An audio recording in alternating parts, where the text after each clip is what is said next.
ഒന്ന് ഫുൾ സ്ലൈഡിൽ ഇടാമോ? ഫുൾ സ്ലൈഡിൽ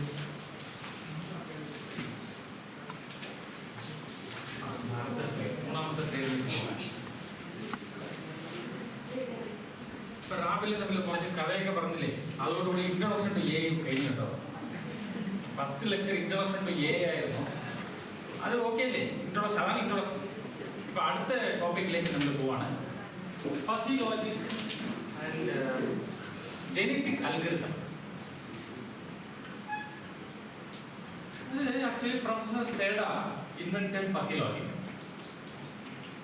അപ്പോൾ എങ്ങനെയാണ് അദ്ദേഹം ഇത് കണ്ടുപിടിച്ചതെന്ന് പറഞ്ഞാൽ, ഇപ്പോൾ ഫോർ എക്സാമ്പിൾ കടയിൽ പോയിട്ട് പച്ചക്കറി മേടിക്കണം, ഒരു വഴുതനങ്ങ മേടിക്കണം, എന്താ പറയും? 1 കിലോ മേടിക്കുന്നു പറയും. പഞ്ചസാര മേടിക്കണം, 1/2 കിലോ മേടിക്കണം, അങ്ങനെയല്ലേ പറയുന്നത്? പക്ഷെ വീട്ടിൽ ഭാര്യയായിട്ട് സംസാരിക്കുമ്പോൾ എങ്ങനെ സംസാരിക്കും? ഇപ്പം ചോറ് വെക്കണം ഉച്ചയ്ക്ക്, എടി ഒരു 500 ഗ്രാം അരി എടുത്ത് എന്താണ് അടുപ്പ് പാത്രത്തിലിട്ട് ഒരു 70 ഡിഗ്രി സെൻറ്റിഗ്രേഡ് ടെമ്പറേച്ചർ ഒരു 20 മിനിറ്റ് കത്തി കേട്ടോ എന്നൊക്കെ പറഞ്ഞാൽ അയാൾ എന്ത് വിചാരിക്കും? ഇയാളെന്താ വട്ടായി കേട്ടോ എന്നൊക്കെ പറയും. മനസ്സിലായില്ലേ? അപ്പൊ ഈ വീട്ടിലെങ്ങനെ സംസാരിക്കുന്നത്? കുറച്ച് അരി എടുത്തിട്ട് കുറച്ചുകൂടെ പഞ്ചസാര ഇടും, അങ്ങനെയല്ലേ പറയുന്നത്? അത് ഈ റിലേറ്റീവ്സ് ഒക്കെ വീട്ടിൽ വരുമ്പോൾ ഭാര്യ സംസാരിക്കുന്ന സംസാരമല്ലേ, അത് നമുക്കേ മനസ്സിലാവുള്ളൂ. അപ്പൊ പഞ്ചസാര കുറച്ചുണ്ട് കേട്ടോ എന്ന് പറയും. പഞ്ചസാര ഉണ്ടോ ഇല്ലയോ എന്ന് നമുക്കൊന്നും അറിയാൻ പാടില്ല കേട്ടോ. അത് ആ സമയത്ത് പറയില്ലേ, അവരുടെ റിലേറ്റീവ് ഒന്നാ അത് ഒരുമാതിരിയായിരിക്കും, നമ്മുടെ റിലേറ്റീവ് ഒന്നാ അത് മീനിങ് വേറെയാ. അതാണ് ഈ ഫസിനെസ്. ഒരേ ചൊല്ല് തന്നെയാട്ടോ. അപ്പൊ ഇന്ന് 2 രീതിയിൽ എടുക്കും. ഭാര്യ അപ്പൊ പെട്ടെന്ന് പറയാണ്, അമ്മ വന്നിട്ട് കേട്ടോ. 2 പേരുടെ അമ്മ വന്നാലും അത് തന്നെയായിരിക്കും പറയുന്നത്. പക്ഷെ ഹസ്ബൻഡിന്റെ കറക്റ്റ് മനസ്സിലാവും വൈഫിയുടെ അമ്മയാണോ എല്ലാം അല്ലേ? ഒരേ ചൊല്ല് തന്നെയല്ലേ? അപ്പൊ കറക്റ്റ് മനസ്സിലാവുന്നു. ഇപ്പൊ ഇതൊരു മെഷീൻ, ഇപ്പൊ എ എന്നൊക്കെ പറയുന്നു. ഇപ്പൊ എയോട് അമ്മ വന്നിട്ടുണ്ട് എന്ന് പറഞ്ഞാൽ എന്തായിരിക്കും?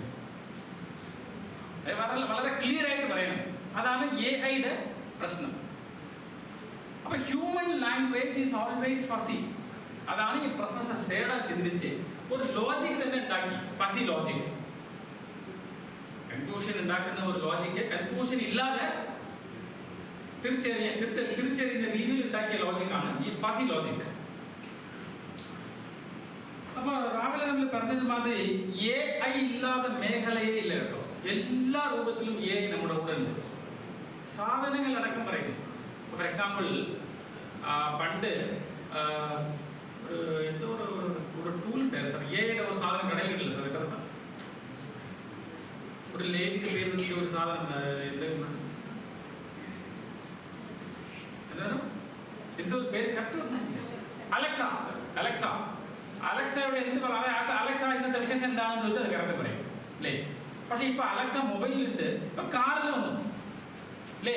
അലക്സ ഇല്ലാത്ത സ്ഥലമേ ഇല്ലെന്ന് തോന്നുന്നു. അപ്പോൾ ഈ ആർട്ടിഫിഷ്യൽ ഇന്റലിജൻസ് നമ്മുടെ കൂടെ ജീവിക്കാൻ തുടങ്ങി അല്ലേ? അലക്സ ഇല്ലാതെ നമുക്ക് ജീവിക്കാൻ പറ്റുമോ?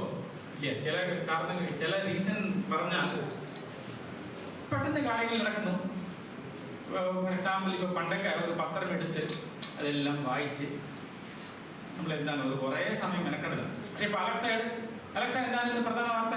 അതിൽ മുഖ്യമന്ത്രി അവിടെ ഉദ്ഘാടനം ചെയ്യാൻ പോയിരിക്കുന്നു, വൈദ്യുത മന്ത്രി ഇവിടെ പ്രശ്നമായി, അതാണ് ഇതാണ്, എല്ലാ കാര്യവും കറക്റ്റ് പറയുന്നു. മനസ്സിലായി? അപ്പൊ അത്രയും ഷോർട്ട് ആൻഡ് സ്വീറ്റ് ആയിട്ട് ഈ അലക്സ എല്ലാ കാര്യങ്ങളും പറയാൻ തുടങ്ങി ഈ ഒരു കാര്യത്തിൽ. പിന്നെ assistance, AI assistance. Even for example ഇപ്പൊ എന്നോട് ഒരു കാര്യം ചോദിച്ചാൽ, ഇപ്പൊ പർട്ടിക്കുലർലി ഒരു ലെറ്റർ ഒന്ന് ഡ്രാഫ്റ്റ് ചെയ്യും. നമ്മളൊക്കെ അധ്യാപകന്മാരാണ്, you all know very well. അപ്പം നമ്മൾ എടുത്ത് ഒരു കാര്യം ടൈപ്പ് ചെയ്ത് മിനിമം ഒരു half an hour to 20 minutes to half an hour minimum എടുക്കും കേട്ടോ. ഇപ്പോൾ ഒരു പാരൻസിന് ഒരു മെയിൽ അയക്കണം. ഇപ്പം ആ പയ്യൻ കുറേ പ്രശ്നം ഉണ്ടാക്കി നോക്കും, ക്ലാസ്സിൽ വരുന്നില്ല, അല്ലെങ്കിൽ വേറെ എന്തെങ്കിലും ഒരു പ്രശ്നമുണ്ട്, അപ്പോൾ ആ പാരൻസിനെ മെയിൽ അയക്കണം. അപ്പം നമ്മൾ NIT എന്നല്ല അയക്കുന്നത്. ഇപ്പോൾ വളരെ കാര്യങ്ങളൊക്കെ സൂക്ഷിച്ച് വേണം ടൈപ്പ് ചെയ്തുകൊണ്ടിരുന്ന കാലം. ഇപ്പോൾ എന്ത് ചെയ്ത്, ഇതാണ് പ്രശ്നം, ഒരു ലെറ്റർ ഉണ്ടാക്കട്ടെ എന്ന് പറഞ്ഞാൽ അടുത്ത 5 മിനിറ്റ് ഉണ്ടാവുക, അടുത്ത 5 സെക്കൻഡ് കൊണ്ട് ഉണ്ടാക്കുക. അപ്പം നമ്മൾ എന്ത് ചെയ്യുന്നു? അത് വായിച്ചിട്ട് അയക്കണം കേട്ടോ. ചിലർ വായിക്കാതെ അയക്കാം. AI ഉണ്ടാക്കുന്നത് നമ്മൾ ഒന്നുകൂടി വായിക്കണം. നമ്മൾ പറഞ്ഞത് മാതിരി തന്നെയാണോ അയാൾ എഴുതിയിരിക്കുന്നത്? നമ്മളൊന്ന് പറയും, അയാൾ മനസ്സിലാക്കുന്നത് വേറെ മാതിരി ആയിരിക്കും, അപ്പൊ അയാൾ വേറെ മാതിരി എഴുതിയിരിക്കും. അപ്പൊ നമ്മൾ എന്ത് ചെയ്യും? വളരെ സൂക്ഷിച്ച് AI എഴുതിയ ഒരു കാര്യവും വിശ്വസിക്കരുത്. റീസൺ ഇപ്പൊ ഞാൻ പറയുന്നില്ലേ, ഇപ്പൊ ഫോർ എക്സാമ്പിൾ നമ്മൾ ഓംസ് ലോ എന്ന് പറയുന്നത്, അപ്പൊ അതിന് റെഫറൻസ് ചൂണ്ടിക്കാണിക്കാൻ ഒരു റെഫറൻസും കൂടെ വെക്കും. ഇന്ന പുസ്തകത്തിൽ ഫോർ എക്സാമ്പിൾ ഞാൻ ഒരു കൺവേർട്ടറിനെ കുറിച്ച് ഒരു പേപ്പറിൽ പബ്ലിഷ് ചെയ്തു. ഇപ്പൊ കുമരവേൽ സാറിന്റെ ഈ റെഫറൻസ് പ്രകാരം ഇതിന്റെ ഔട്ട്പുട്ട് വോൾട്ടേജ് ഈക്വേഷൻ 1/1 - d² എന്ന് പറയും. അപ്പൊ അതിനൊരു സൈറ്റേഷൻ ഉണ്ട്. പക്ഷെ AI-യോട് ഒരു ക്വസ്റ്റ്യൻ ചോദിക്കുമ്പോൾ അയാൾക്ക് സൈറ്റേഷൻ തരാൻ പറ്റുമോ? അപ്പൊ ഈ നേരത്തെ രാവിലെ പറഞ്ഞില്ല, അതുമാതിരി അയാൾ സൈറ്റേഷൻ പറയും, പക്ഷെ അത് ഉണ്ടോ ഇല്ലയോ എന്ന് ആർക്കറിയണം. അപ്പൊ അതുകൊണ്ട് നിങ്ങൾ എന്ത് ചെയ്യുന്നു? AI പറയുന്ന ഒന്നും വിശ്വസിക്കരുത് ഡയറക്ട്ലി. ഇപ്പോൾ പുസ്തകത്തില് നമ്മൾ ഫോർ എക്സാമ്പിൾ ഇപ്പോൾ കൺട്രോൾ സിസ്റ്റത്തിന്റെ സൂപ്പർ പുസ്തകം ഒഗാട്ട പുസ്തകം എടുത്തോളൂ. പെട്ടെന്ന് എനിക്ക് ഒരു സിസ്റ്റത്തിന്റെ ഒരു ഫേസ് മാർജിനോ ഗെയിൻ മാർജിനോ ഞാൻ കണ്ടുപിടിക്കണം. അപ്പൊ നമ്മൾ എന്ത് ചെയ്യും?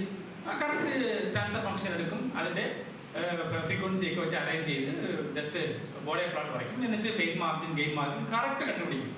അപ്പോൾ ChatGPT എടുത്തിട്ട് ഇതാണ് system, find the Bode plot, അവൻ എന്ത് ചെയ്യും? കറക്റ്റ് വരച്ച് കാണിക്കും. പക്ഷെ അത് ശരി തന്നെയാണെന്ന് എങ്ങനെ ഉറപ്പുവരുത്തു? വാലിഡിറ്റി അല്ലേ, ജെന്യൂനിറ്റി. ഞാൻ പറഞ്ഞ മാതിരി ഇല്ലാത്ത ഒരു പേപ്പർ തന്നെ ഇയാൾ ഉണ്ടാക്കുക. അപ്പൊ ഇതെന്ത് ചെയ്യും? അവൻ സ്വന്തം ഇങ്ങനെ ഡയഗ്രം വരച്ചെടുക്കും. അപ്പൊ നിങ്ങൾ എന്ത് ചെയ്യരുത്? Never ever believe the data received from AI as such. ഞാൻ പിന്നെയും പറയുന്ന ഒരു റീസൺ ഇത്, there is no genuinity. ഇപ്പൊ ഒരു പുസ്തകത്തില് ഈ പറഞ്ഞ ഡയഗ്രാം കൃത്യം പറഞ്ഞിട്ടുണ്ട്, ഇതിന്റെ ഫേസ് മാർജിൻ ഇത്രയാണ്, ഗെയിൻ മാർജിൻ ഇത്രയാണ്. Because they are scientist, researchers, they are teachers. അവർ data should never be wrong. പക്ഷെ അങ്ങനെ ഒരു ഡേറ്റ ഒരുപാട് തെറ്റിക്കുന്ന കാര്യങ്ങൾ നമ്മൾ AI കാണാറുണ്ട്. അതുകൊണ്ടാണ് മേജർ ഡിഫക്റ്റ് ആണ്. ഐ ഹോപ്പ് ChatGPT ഒരു പഴയ വെർഷൻ 2 വർഷം മുമ്പ് കമ്പയർ ചെയ്യുമ്പോൾ ഇപ്പൊ കുറെ മെച്ചുണ്ട് അല്ലേ?